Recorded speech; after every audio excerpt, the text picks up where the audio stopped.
विद्यार्थ्यांवरील वाढता मानसिक दबाव कधीकधी त्यांना इतकं निराश करतात की टोकाचा निर्णय घेऊन ते आपली जीवन यात्रा संपवतात। नागपुरात नीट परीक्षेची तयारी करणाऱ्या एका 17 वर्षीय विद्यार्थिनीनं आत्महत्या केली।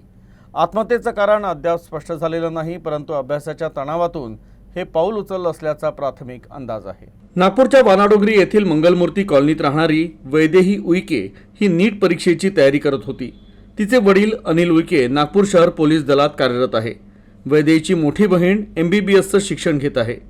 वैदेहीनं यावर्षी नीटची परीक्षा दिली होती, परंतु कमी गुणांमुळे ती पुन्हा परीक्षेची तयारी करण्यासाठी एका कोचिंग इन्स्टिट्यूटमध्ये कोचिंग घेत होती।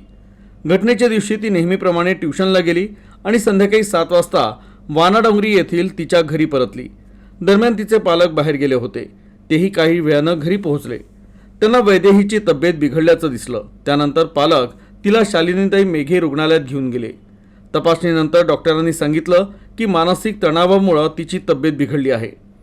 प्राथमिक उपचारानंतर ती रात्री 11 वाजता तिच्या पालकांसह घरी परतली। घरी आल्यानंतर वैदेहीनं तिच्या आईला सांगितलं की ती कपडे बदलण्याकरता बेडरूममध्ये जात आहे। मात्र बराच वेळ ती बाहेर न आल्यानं तिच्या वडिलांनी आजूबाजूच्या लोकांना बोलावून बेडरूमचा दरवाजा तोडला, तेव्हा ती आत पंख्याला लटकलेली आढळली। तिला गळफासातून सोडवण्यात आलं, मात्र तोपर्यंत तिचा दुर्दैवी मृत्यू झाला होता। पोलिसांनी या प्रकरणी अपघाती मृत्यूचा गुन्हा दाखल केला आहे।